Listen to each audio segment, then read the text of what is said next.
ಜೈ ಆಂಜನೇಯ. ಈ ವಿಡಿಯೋದಲ್ಲಿ ಭೂತ್ ಬಂಗ್ಲಾ ಮೂವಿದು ಸ್ಟೋರಿನ ಎಕ್ಸ್ಪ್ಲೈನ್ ಮಾಡ್ತಿದ್ದೀನಿ. ಕತೆ ಶುರುವಾಗುವುದು ಮಂಗಳಪುರ ಎಂಬ ಪುಟ್ಟ ರೈಲ್ವೆ ನಿಲ್ದಾಣದಲ್ಲಿ. ಸಿಡಿಲು ಮಳೆ ಅಬ್ಬರಿಸುತ್ತಿರುವ ಆ ಮಧ್ಯರಾತ್ರಿ 4 ಯುವಕರು ರೈಲಿಗಾಗಿ ಕಾಯುತ್ತಿರುತ್ತಾರೆ. ಅಲ್ಲಿನ ಸ್ಟೇಷನ್ ಮಾಸ್ಟರ್ ಹತ್ತಿರ ವಿಚಾರಿಸಿದಾಗ ಮಳೆಯ ಕಾರಣ ರೈಲು ತಡವಾಗಿದೆ ಎಂದು ತಿಳಿಯುತ್ತದೆ. ಅನಿವಾರ್ಯವಾಗಿ ಅಲ್ಲೇ ಪಕ್ಕದಲ್ಲಿ ಬೆಂಕಿ ಕಾಯಿಸಿಕೊಳ್ಳುತ್ತಿದ್ದ ಒಬ್ಬ ನಿಗೂಢ ಮುದುಕನ ಬಳಿ ಹೋಗಿ ಕುಳಿತುಕೊಳ್ಳುತ್ತಾರೆ. ಆ ಬಾಬಾ ಅವರಿಗೆ ಮಂಗಳಪುರದ ಒಂದು ಭಯಾನಕ ಇತಿಹಾಸವನ್ನು ಬಿಚ್ಚಿಡುತ್ತಾನೆ. ಮಂಗಳಪುರದ ಶಾಪ. ಈ ಊರಿನಲ್ಲಿ ಯಾವುದೇ ಹೆಣ್ಣು ಮಗಳಿಗೆ ಮದುವೆಯಾಗುವಂತಿಲ್ಲ. ಒಂದು ವೇಳೆ ಮದುವೆಯಾದರೆ ಮದುಮಗಳನ್ನು ಒಬ್ಬ ರಾಕ್ಷಸ ಎತ್ತಿಕೊಂಡು ಹೋಗುತ್ತಾನೆ ಎಂಬುದು ಅಲ್ಲಿನ ನಂಬಿಕೆ. 12 ವರ್ಷಗಳ ಹಿಂದೆ ಒಂದು ಕುಟುಂಬ ಮದುವೆ ಮುಗಿಸಿ ಹೋಗುವಾಗ ಕಾಡಿನ ಹಾದಿಯಲ್ಲಿ ಮದುಮಗಳನ್ನು ಒಂದು ವಿಚಿತ್ರ ಪ್ರಾಣಿ ಅಪಹರಿಸಿತ್ತು. ಆ ರಾಕ್ಷಸನ ಹೆಸರೇ ವಧೂಸುರ. ಈತ ಕತ್ತಲೆಯಲ್ಲಿ ಮಾತ್ರ ಶಕ್ತಿಯನ್ನು ಪಡೆಯುವ, ಸೂರ್ಯನ ಬೆಳಕಿಗೆ ಹೆದರುವ ಭಯಾನಕ ಅಸುರ. ಕಥಾನಾಯಕನ ಎಂಟ್ರಿ.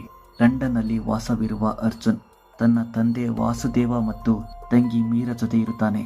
ಮೀರಾಗೆ ಮದುವೆ ನಿಶ್ಚಯವಾಗಿರುತ್ತದೆ. ಅಷ್ಟರಲ್ಲಿ ಅವರಿಗೆ ಮಂಗಳಪುರದಲ್ಲಿ ತಮ್ಮ ತಾತ ಆಚಾರ್ಯ ದುಷ್ಯಂತ್ 500 ಕೋಟಿ ರೂಪಾಯಿ ಬೆಲೆ ಬಾಳುವ ದೊಡ್ಡ ಅರಮನೆಯನ್ನು ಬಿಟ್ಟು ಹೋಗಿದ್ದಾರೆ ಎಂಬ ವಿಷಯ ತಿಳಿಯುತ್ತದೆ. ಅರಮನೆಯನ್ನು ನೋಡಿಕೊಳ್ಳಲು ಅರ್ಜುನ್ ಮಂಗಳಪುರಕ್ಕೆ ಬರುತ್ತಾನೆ. ಅರಮನೆಗೆ ಬಂದ ಅರ್ಜುನ್ಗೆ ಅಲ್ಲಿನ ಮ್ಯಾನೇಜರ್ ಶಾಂತಾರಾಮ್ ಅರಮನೆಯಲ್ಲಿ ಭೂತವಿದೆ ಎಂದು ಹೆದರಿಸುತ್ತಾನೆ. ಆದರೆ ಅರ್ಜುನ್ ಧೈರ್ಯವಾಗಿ ಅಲ್ಲೇ ಉಳಿಯುತ್ತಾನೆ. ಒಂದು ಆಕಸ್ಮಿಕ ಅಪಘಾತದಲ್ಲಿ ಅರ್ಜುನ್ ಸ್ವಲ್ಪ ಸಮಯ ಸಾವನ್ನಪ್ಪಿ ಮತ್ತೆ ಬದುಕಿ ಬರುತ್ತಾನೆ. ಅಂದಿನಿಂದ ಅರ್ಜುನ್ಗೆ ಅರಮನೆಯಲ್ಲಿ ಅಲೆದಾಡುವ ಆತ್ಮಗಳು ಕಾಣಿಸಿಕೊಳ್ಳಲು ಶುರುವಾಗುತ್ತದೆ. ಮೀರಾಳ ಮದುವೆ ಅರಮನೆಯಲ್ಲೇ ನಡೆಯಬೇಕೆಂದು ನಿರ್ಧಾರವಾಗಿರುತ್ತದೆ. ಆದರೆ ಅರ್ಜುನ್ನ ತಂದೆ ವಾಸುದೇವ ಇದನ್ನು ವಿರೋಧಿಸುತ್ತಾರೆ. ಕಡೆಗೆ ಒಂದು ದೊಡ್ಡ ಸತ್ಯ ಬಯಲಾಗುತ್ತದೆ.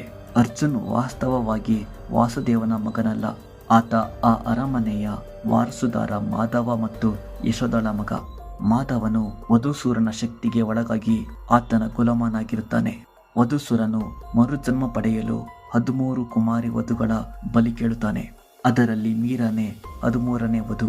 ಆಕ್ಚುಲಿ ವಾಸುದೇವ ಆಚಾರ್ಯ ದುಷ್ಯಂತನ ಶಿಷ್ಯ ಆಗಿರ್ತಾನೆ. ಆಚಾರ್ಯ ದುಷ್ಯಂತನ ನಿಜವಾದ ಮಗ ಮಾಧವ ಒಬ್ಬನೇ ಆಗಿರ್ತಾನೆ. ತಪಸ್ ಮಾಡಿದ್ರೆ ಏನೇ ಕೇಳಿದ್ರು ವಧೂಸುರ ಕೊಡ್ತಾನೆ ಅಂತ ಮಾಧವ ವಧೂಸುರಗೆ ತಪಸ್ ಮಾಡಿರ್ತಾನೆ. ಮಾಧವ ಕೇಳಿದ್ನ ವಧೂಸುರ ಕೊಡ್ತಾನೆ. ಬಟ್ ಮಾಧವ ವಧೂಸುರನ ಗುಲಾಮ ಆಗಿರಬೇಕು ಅನ್ನೋದು ವಧೂಸುರನ ಕಂಡೀಷನ್ ಆಗಿರುತ್ತೆ. ಮಾಧವನ ವಧೂಸುರನ ಗುಲಾಮಗಿರಿಯಿಂದ ಆಚೆ ತರಬೇಕು ಅಂತ ಆಚಾರ್ಯ ದುಷ್ಯಂತ ವಧೂಸುರನ ಕೇಳ್ಕೊಂಡಾಗ 13 ಬಲಿ ಕೊಡಿಸುವಂತ ವಧೂಸುರ ದುಷ್ಯಂತನ ಕೇಳ್ಕೊಂಡಿರ್ತಾನೆ.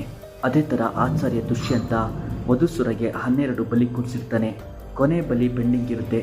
ಮೀರಾ ಮದುವೆ ಫಿಕ್ಸ್ ಆಗಿರೋ ವಿಷಯ ಗೊತ್ತಾದ ಆಚಾರ್ಯ ದುಷ್ಯಂತ ಸುತ್ತೋಗಿದ್ದೀನಿ ಅಂತ ಫೇಕ್ ನ್ಯೂಸ್ ಸ್ಪ್ರೆಡ್ ಮಾಡಿಸಿ ವಾಸುದೇವ, ಮೀರಾ, ಅರ್ಜುನ್ ಲಂಡನ್ನಿಂದ ಮಂಗಳಪುರಕ್ಕೆ ಬರೋ ಥರ ಪ್ಲಾನ್ ಮಾಡಿರ್ತಾನೆ ಆಚಾರ್ಯ ದುಷ್ಯಂತ. ಧರ್ಮ ಮತ್ತು ಅಧರ್ಮದ ನಡುವಿನ ಯುದ್ಧ.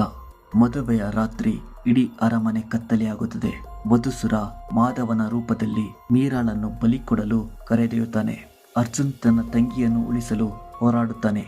ನಾರಾಯಣನ ಶಕ್ತಿಯಿಂದ ಪ್ರೇರಿತನಾದ ಅರ್ಜುನ್ ವಧುಸುರನ ಅಂತ್ಯ ಮಾಡುತ್ತಾನೆ. ತನ್ನ ಮಗನನ್ನು ಉಳಿಸಿಕೊಳ್ಳಲು ಈ ಎಲ್ಲ ಸಂಚು ರೂಪಿಸಿದ ತಾತ ದುಷ್ಯಂತ್ ಕೂಡ ಬೆಂಕಿಯಲ್ಲಿ ಸುಟ್ಟು ಬೂದಿಯಾಗುತ್ತಾನೆ. ಎಲ್ಲ ಆದ್ಮೇಲೆ ಸ್ಟೋರಿ ಪ್ರೆಸೆಂಟ್ಗೆ ಬರುತ್ತದೆ. ಅರ್ಜುನ್ ವಾಪಸ್ ಬರಲೇ ಇಲ್ಲ.